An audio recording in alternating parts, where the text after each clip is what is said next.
त्याकरता अश्रुधुराच्या नळकांड्या असेल किंवा त्या ठिकाणी इतर प्रकारच्या प्रतिबंधात्मक ज्या गोष्टी करण्याची आवश्यकता होती त्या सर्व गोष्टी या पोलिसांनी केल्या.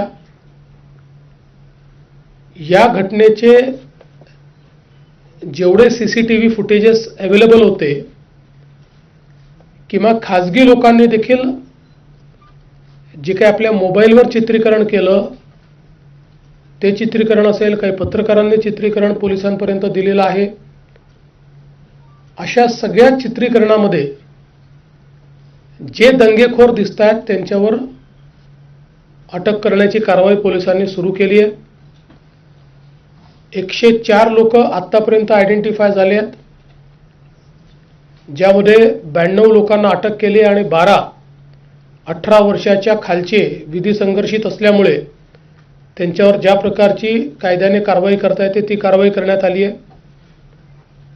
आणि अजूनही हे आयडेंटिफिकेशन चाललेलं आहे.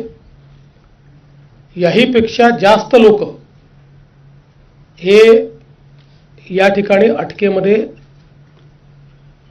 घेण्याचा पोलिसांचा मानस आहे.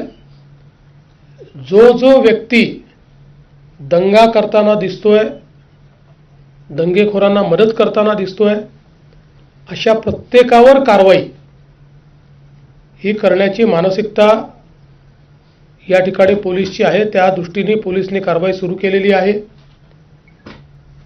आणि यासोबत मोठ्या प्रमाणात सोशल मीडियाचं ट्रॅकिंग करून ज्या लोकांनी ही घटना घडावी किंवा ही घटना ॲग्रिवेट व्हावी म्हणून पोस्ट केलेल्या आहेत त्या सगळ्यांना दंगेखोरांसोबतच सहआरोपी बनवलं जाणार आहे.